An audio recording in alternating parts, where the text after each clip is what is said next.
या आरक्षण बचाव यात्रेचं स्वागत केलं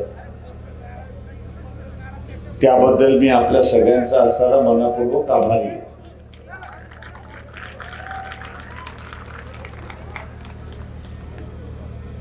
हाकेंबरोबर असणारा वाघमध्येही उपोषणाला बसले होते. आज तेही सहभागी झाले. हा एक आनंदाचा दिवस आहे असं मी त्या ठिकाणी मानतो.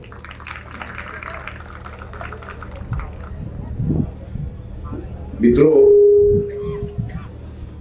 मी आज काही फार बोलणार नाही.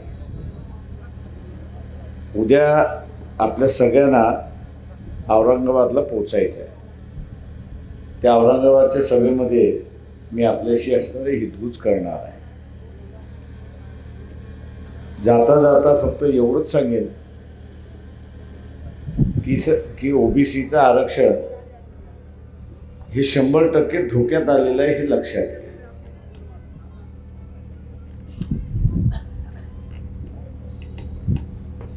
ते या बाजूने कमी पडते.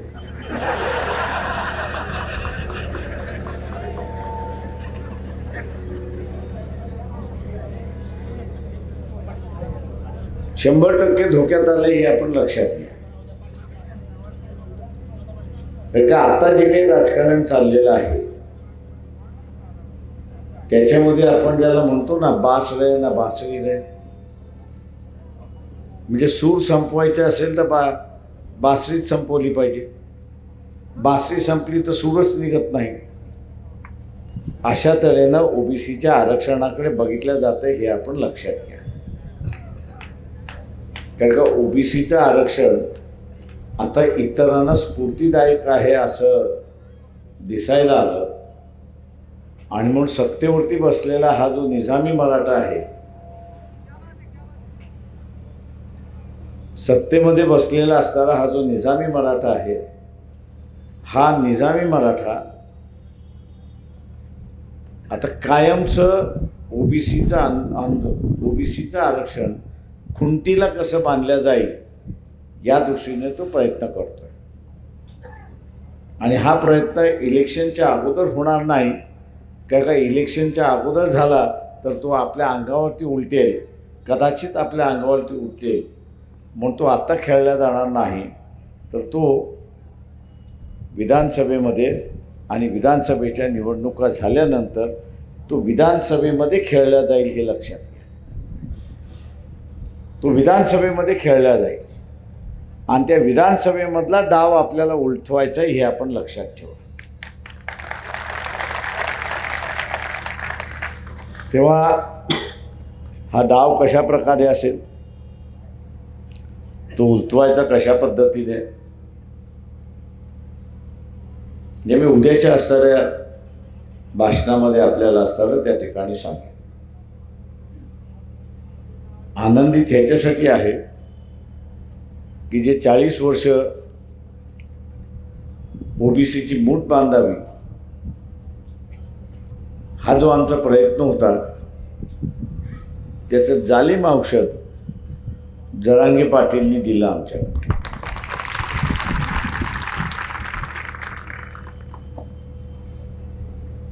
आणि आज आपण बघतोय की माळी असेल, धनगर असेल, वंजारी असेल, कैकाडी असेल, मांगारुडी असेल, गोसावी असेल, ही सगळी मंडळी जागृत झाली आणि आमचं आरक्षण वाचलं पाहिजे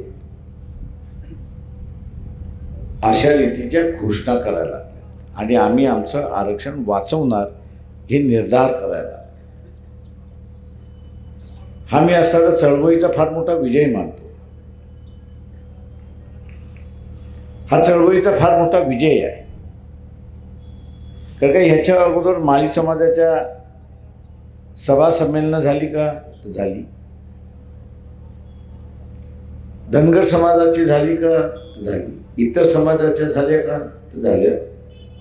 या जालन्यामध्ये सुद्धा मागच्या कोविडच्या अगोदर सगळ्या भटक्या विमुक्तांची असणारी बैठक या ठिकाणी बोलवण्यात आली होती आणि प्रचंड मोठ्या प्रमाणात भटक्या विमुक्त त्या ठिकाणी आले होते. प्रचंड मोठ्या प्रमाणात आले होते. पण पुन्हा विखुरले.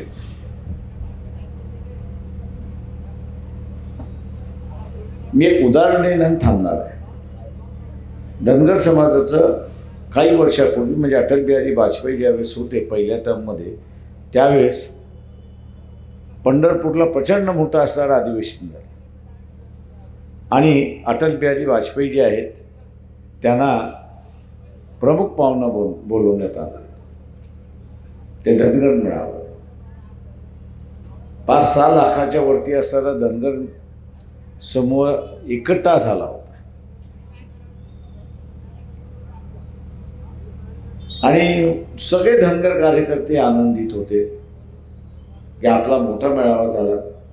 त्याच्यातले माझ्या काही ओळखीचे होते. ते म्हटले, प्रकाशराव आमचं जमलं. म्हटलं काय जमलं? आम्हाला 2 जागा भारतीय जनता पक्ष देईल. मी त्यांना म्हटलं दुधात साखर.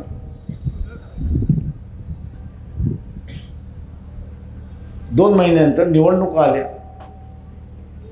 भारतीय जनता पक्षाची यादी जाहीर झाली, पण धनगर समाजाचा एकही उमेदवार आणि मतदारसंघ देण्यात आला.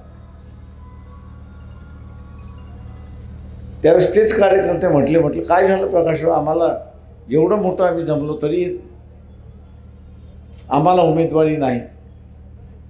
मी म्हटलं 2 गोष्टी आहेत. एक तर हे तुम्हाला मानत नाहीत,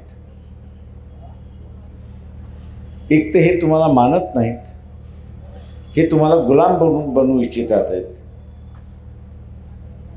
संविधानामुळे तुम्हाला ते गुलाम बनवू शकत नाहीत याची असणारी दक्षता घेण्यात आलेली आहे. आणि दुसरं म्हटलं होतं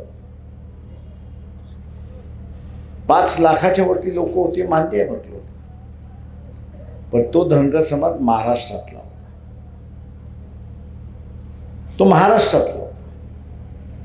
म्हटलं मतदारसंघात आला तर किती धनगर समाज होतात. याच जालना विधानसभा मतदारसंघामध्ये आपण घेतले तर धनगर समाजाची मतं किती? 28,000 आहेत माझ्या माहितीप्रमाणे. आंबडमध्ये जास्ती आहेत.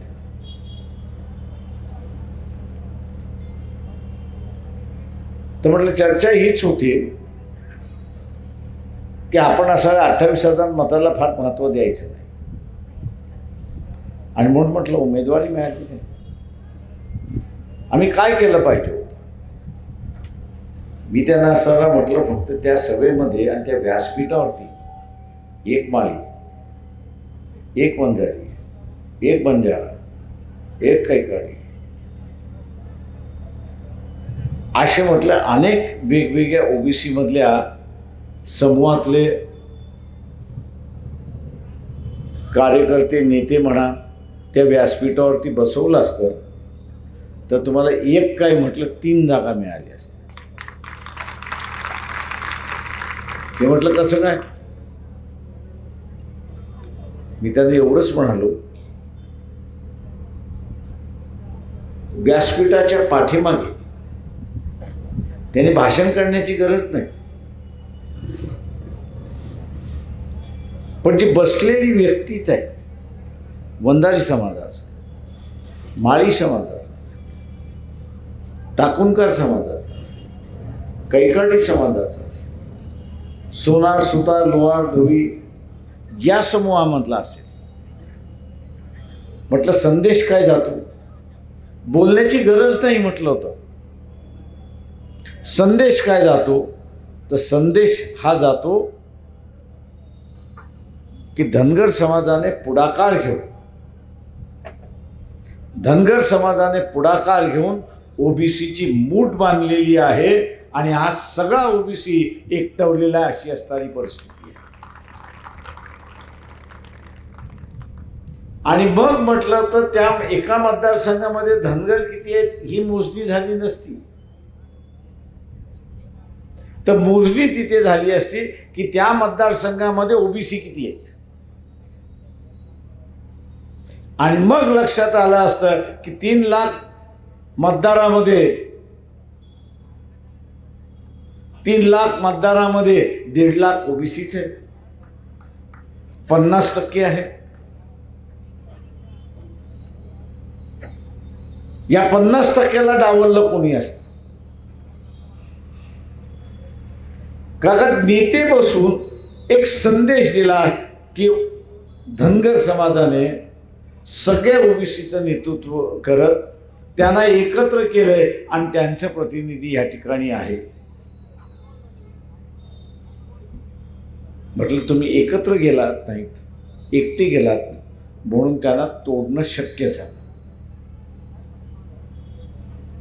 उद्याच्या या लढाईमध्ये आपल्याला सुद्धा एक लक्षात घ्यावं लागेल की इथल्या असणाऱ्या सत्ताधारी मराठ्याला ओबीसीचं आरक्षण खुंटीला बांधायचं आहे. आणि आपली जबाबदारी काय? आपली जबाबदारी काय? आपली जबाबदारी काय?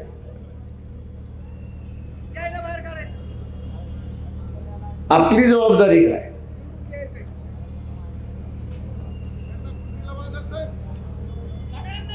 की आपलं आरक्षण खुंटीला बांधून द्यायचं नाही. आपली जबाबदारी काय? की आपलं आरक्षण खुंटीला बांधून द्यायचं नाही. खुंटीला बांधून द्यायचं नसेल तर आपल्याला काय करावं लागेल? काय करावं लागेल आपल्याला? कसे आणणार? मतदान तर मागच्या वेळेस केलं, निवडून कसं आणणार?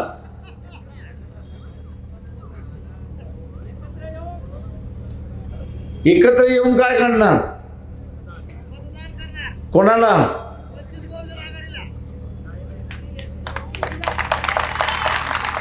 आपल्याला मतदान करायचं आहे ओबीसी उमेदवाराला आणि वंचित बहुजन आघाडीला. तेव्हा कुठे आपण असणारं 100 आमदार त्या ठिकाणी आणू आणि आरक्षण खुंटीला बांधल्या जाणार नाही याची दक्षता आपल्याला घ्यावी लागेल. आपण सगळेजण मिळून घेऊ. एवढं बोलतो आणि आपली रजा घेतो. एबीपी माझा, उघडा डोळे बघा नीट.